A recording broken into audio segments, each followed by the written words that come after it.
Contraponto está começando e este é o último programa da série sobre o novo constitucionalismo latino-americano. Nos programas anteriores nós falamos sobre a modernidade, sobre os problemas da modernidade, a tentativa de superação dessa estrutura de sociedade que foi construída nos últimos 500 anos e também falamos um pouco sobre a ideia de infiltrações e agora a gente está falando sobre as rupturas com a modernidade. Entre essas rupturas, nós vamos começar hoje o programa falando sobre a justiça de mediação. Essa é uma boa ideia, parece, né, Zé Luiz? Parece, eu acho uma excelente ideia e é algo também que chegou no Brasil, né? É algo que vem sendo, inclusive, sendo incentivado pelo Conselho Nacional de Justiça, já temos aí várias experiências de mediação, né?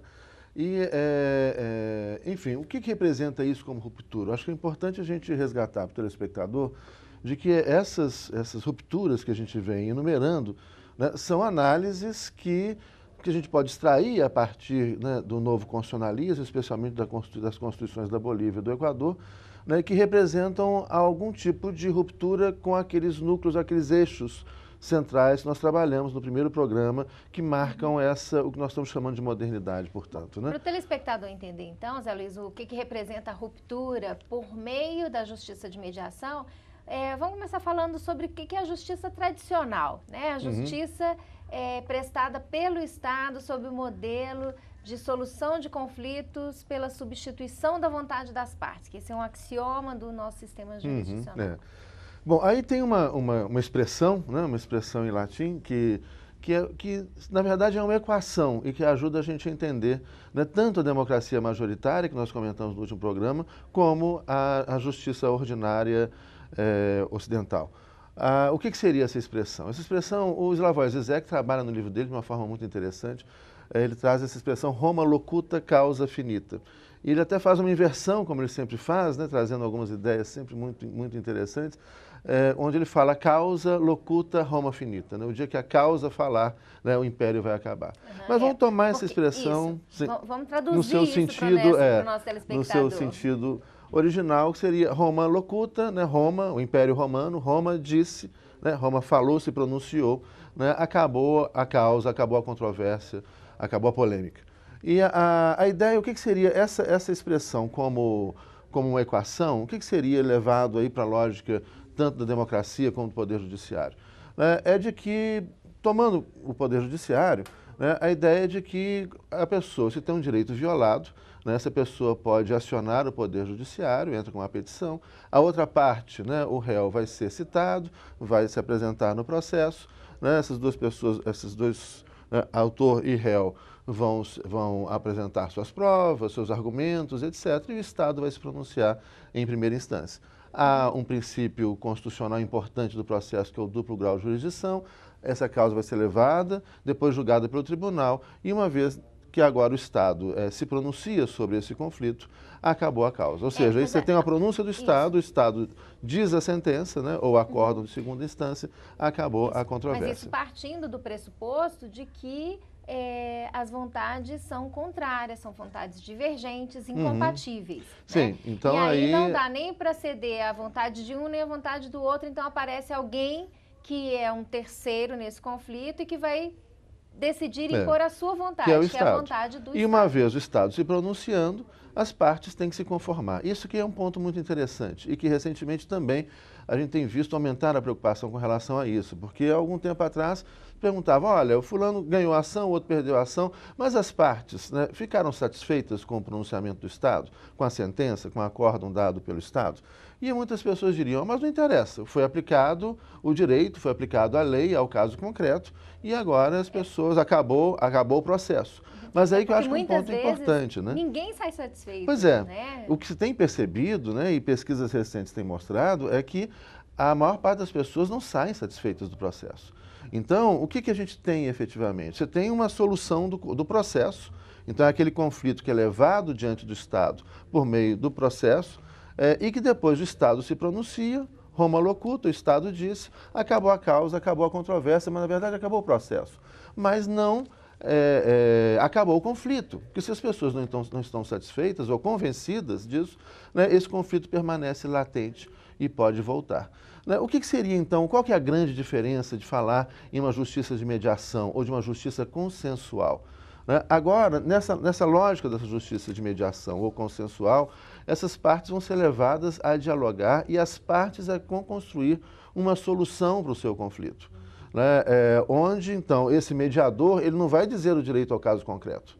Né? Ele pode, e até deve, né, em alguma medida, a gente pode discutir depois, ser do Estado, né? Mas o mediador é uma pessoa preparada para permitir, para facilitar, para levar o diálogo entre as partes, para que essas partes possam construir um consenso. Né? E aí, então, uma vez construído esse consenso, quer dizer, um consenso, é uma solução dada pelas partes envolvidas, no caso, né? E aí, então, estaria resolvido o conflito. Mesmo que a gente está chamando aqui de contemporânea, é um museu de velhas novidades, né? Porque isso, na verdade, não é algo que é do novo constitucionalismo, mas isso é uma tradição muito antiga de algumas comunidades, de alguns povos. Né? Há um exemplo muito próximo aqui da gente que se aproxima desse modelo de solução de conflitos, que é a experiência de Lavras Novas, um distrito de Ouro Preto, do município de Ouro Preto, aqui em Minas Gerais, que tem o sistema que eles chamam de mesa, né? Que é um sistema onde há um envolvimento da comunidade religiosa, ele tem uma tradição religiosa, mas as questões locais são submetidas à mesa para discussão, para solução de conflito, que foge bastante do modelo tradicional de substituição da vontade das partes. E é importante que se diga, né, quando nós falamos do novo constitucionalismo, especialmente essas constituições do Equador e da Bolívia, esse constitucionalismo, a própria ideia de Constituição é moderna e ele vai trazer muita coisa da modernidade, ideia de separação de poderes, etc. E não é que não exista essa justiça ordinária, né? Mas é que vai dar ênfase a outras formas de solução de conflito, ou mais, que a forma de mediação, outras formas de solução de conflito que busquem o consenso, né, que vão ser tentadas em primeiro lugar com maior empenho e depois, em último caso. Né? Mas é o caso de reconhecer, né, de oficializar, de desocultar uma forma de solução de conflito que já existe. Porque é o que me parece, assim, o que a gente tem participado em algumas discussões, inclusive uma aluna sua na Argentina, eu me lembro da apresentação dela, uma boliviana. Ah, foi linda aquela apresentação, né? Ela falava muito sobre a forma como eles enxergam o mundo, como eles se veem. Né? E eu lembro da fala dela, ela dizia, olha, vocês, se referindo à cultura ocidental, né? Vocês olham pra gente e falam que nós somos pobres. Nós não nos sentimos pobres. Nós não precisamos das mesmas coisas que vocês precisam. A gente tem uma vida simples. E isso pra gente é suficiente, né? Então, mergulhado numa cultura que está silenciada, ocultada, escondida, existem muitas formas de solucionar conflito e, principalmente, a ideia de pôr fim ao conflito e não pôr fim ao processo. Ao processo, simplesmente. Nós vimos um caso, né, que o professor Juan Mamani, né, da Bolívia, né, de La Paz, nos apresentou, muito interessante, que era um caso que mais de 30 anos de conflito, de familiar, vários processos judiciais, até que foi aplicada a justiça de mediação indígena e chegaram a um consenso. Né? Mas esse consenso foi construído humanizando, né, todo esse processo de construção da solução para esse conflito. Quer dizer, inclusive respeitando o tempo das pessoas. Né? Há um envolvimento emocional, né? É muito interessante aquele processo de mediação que foi ali construído, que deu solução a um problema que já durava mais de 30 anos na justiça boliviana. Eu acho que tem um fator aí que é do convencimento, que mesmo que haja uma perda imediata ou uma aparente perda, se tem a consciência de que aquela é a melhor solução.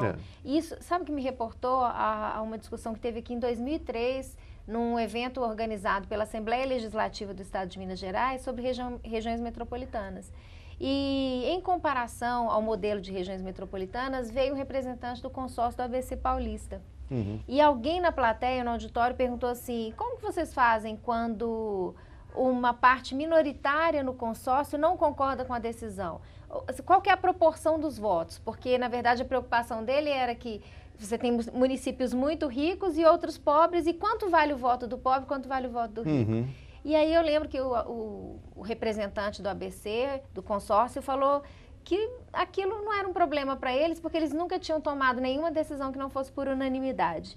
Quando eles não obtinham a unanimidade, eles preferiam adiar a decisão até que todos estivessem convencidos sobre qual seria a melhor solução. Isso aí, Tatiana, é muito importante, né? Teve um caso, inclusive, que o Boaventura vai relatar, onde houve uma decisão, e falando da democracia consensual, né? Justiça consensual e democracia consensual, onde houve uma decisão unânime em uma comunidade boliviana.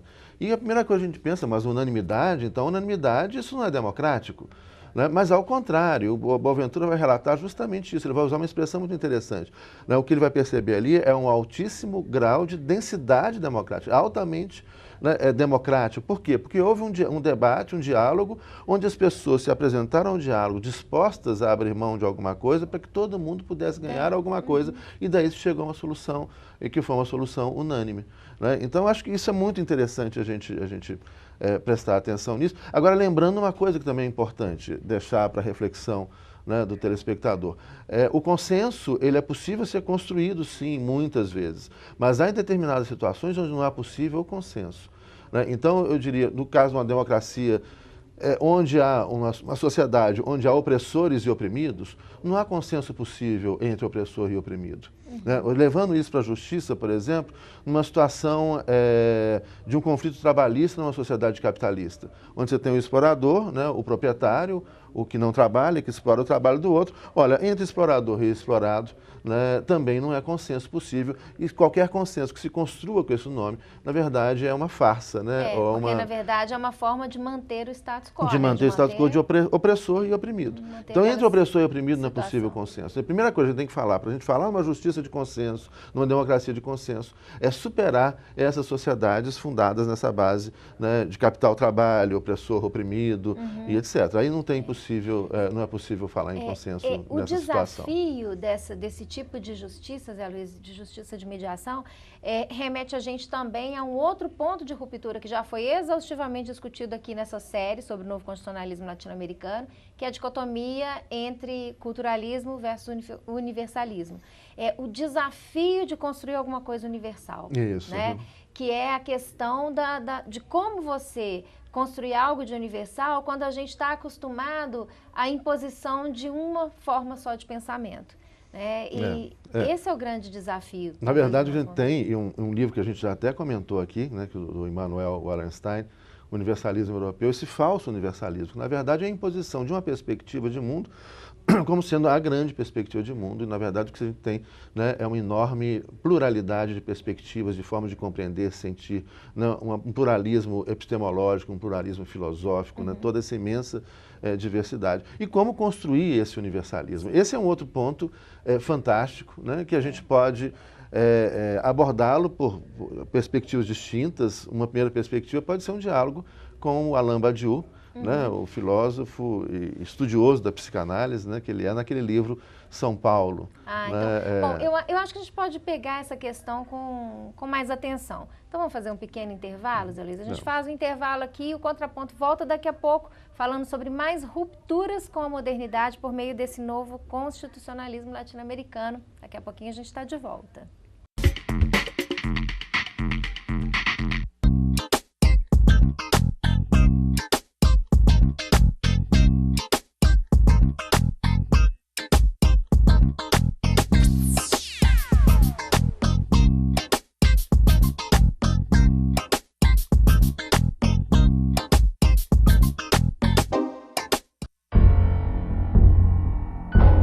Você sabe o que ele faria se alguém o provocasse, xingando, ofendendo, chamando para a briga?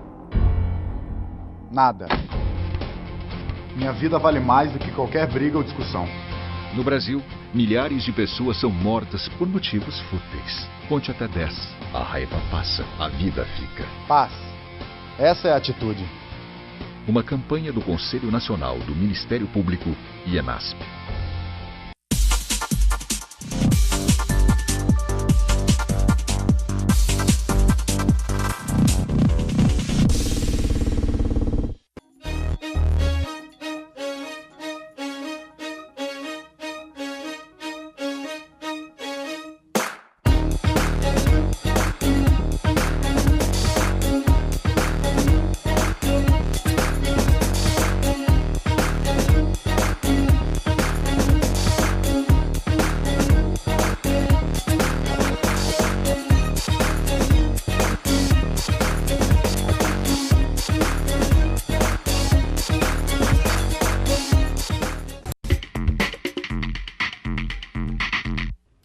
Contraponto está de volta e nós estamos aqui encerrando a série sobre o novo constitucionalismo latino-americano. No primeiro bloco, nós encerramos falando sobre o universalismo, sobre o desafio da ideia de universalização em contraponto à ideia de culturalismo.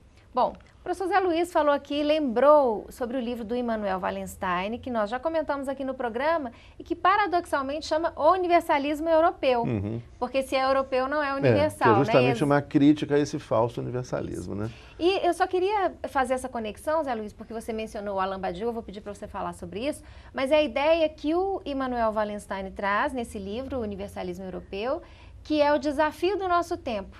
É o universalismo universal. Né? Claro que como é uma construir forma esse universalismo universal. Né? E aí, pois tem vários caminhos para a gente pensar e discutir isso, né, que remete aí à ideia do novo constitucionalismo também. Né, mas, pegando um pouco a obra do Badiou, São Paulo, e tem um outro livro também muito interessante dele, que chama La Portée de Montjuïc, né, os significados do nome judeu. E ele vai falar, nesse livro, a questão da nomeação. Ele faz uma crítica a essa nomeação na terceira pessoa, quando a gente fala eles, nós versus eles os judeus, eles os muçulmanos. Ele fala, isso é um passo para o genocídio. Né? E fala de como que a gente deve, obviamente, não parar de nomear, porque não tem como não nomear, mas sempre buscar enxergar... Que é a mesma ideia do purificar e destruir. Né? Isso, nomear isso. como um passo para o genocídio. Para o genocídio. Encontrar esse nome próprio que está oculto atrás dos nomes coletivos. Então, é óbvio, não deixar de nomear. Para a gente se comunicar, a gente tem que nomear. Mas sempre lembrar a singularidade de nomes próprios ocultados atrás dos nomes coletivos. Esse é um ponto. No livro São Paulo, ele resgata uma passagem da Bíblia, né, de Paulo, muito interessante, quando é aquela menção que agora não há mais grego, judeu, gentios, homem, mulher, né, são todas pessoas, né? E o que o Badiou vai trabalhar nesse livro, que é muito interessante, é que ele fala, inclusive não seria nem possível a nomeação do cristão. Porque se eu digo, esse é cristão, esse não é cristão, e estabeleço condições para ser cristão, eu já estou mais uma vez estabelecendo nós, eles, nomeando coletivamente. Que ele vai falar, não, olha, basta amar. É como a igreja sem nome. Não é o nome da igreja? Sem só nome? que aí já é um nome. O partido, as sem nome a gente sabe que também tem nome, né? O partido que não é nem de direita nem de esquerda. Esse não é... Mas se é um partido, já é uma parte. Né? Se é uma igreja... Então ele fala, não, somos pessoas. Né? É um livro que merece ser lido e estudado, né? Nós fizemos um estudo desse livro muito, muito interessante. E aí, um outro caminho que precisa ser discutido e que passa pelo novo constitucionalismo, que é a questão da interculturalidade, ou desses conceitos, né, de multiculturalismo, interculturalismo e transculturalismo.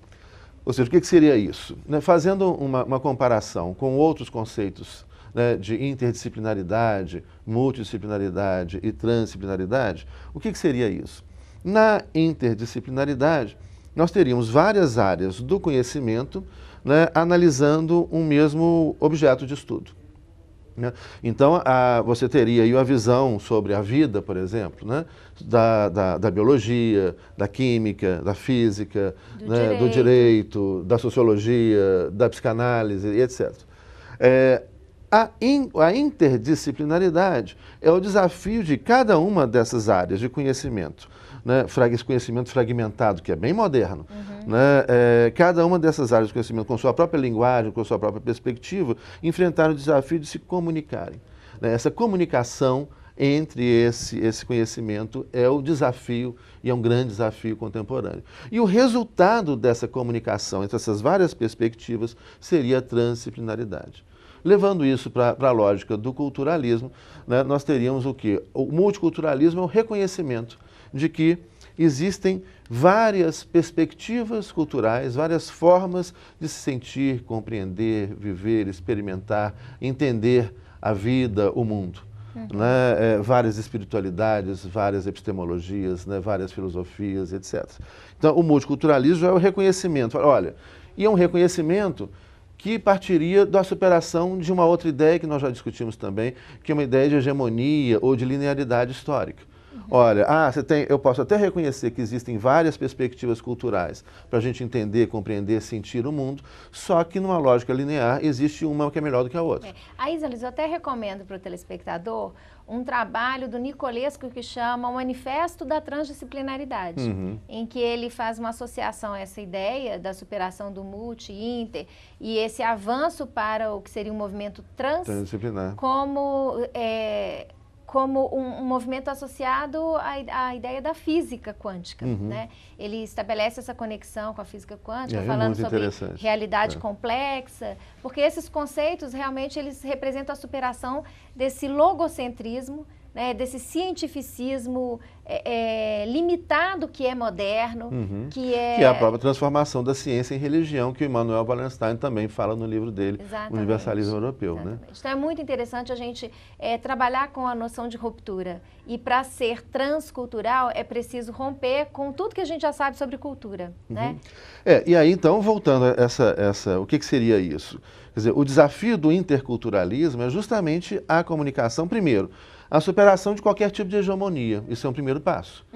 Né? Ou seja, eu reconheço o outro ou os outros, as outras culturas, as outras perspectivas, mas se eu ainda tenho a perspectiva linear, vou dizer, olha, a minha é melhor, né? Você está atrasadinho, né? Eu te mantenho no museu, ou ponho sua cultura no museu, e melhor que você se transforme no que eu sou. Essa perspectiva tem que ser superada, essa perspectiva da linearidade. Olha uma coisa que me chama muita atenção sobre a associação do pensamento cultural, da ideia de cultura com a da linearidade histórica. A tradução para o português do livro do Freud, O Mal-Estar da Cultura, foi de mal-estar na civilização. Né? E que são conceitos que dão uma ideia diferente. São a ideia de mal-estar na é. cultura é diferente de pensar o mal-estar na civilização, que essa ideia de civilização remete a uma cultura superior, desenvolvida. E que aí vem toda aquela avançada. missão civilizatória, né, de parte do mundo ocidental, não como conceito geográfico, né, mas mais geopolítico, dessa missão civilizatória de alguns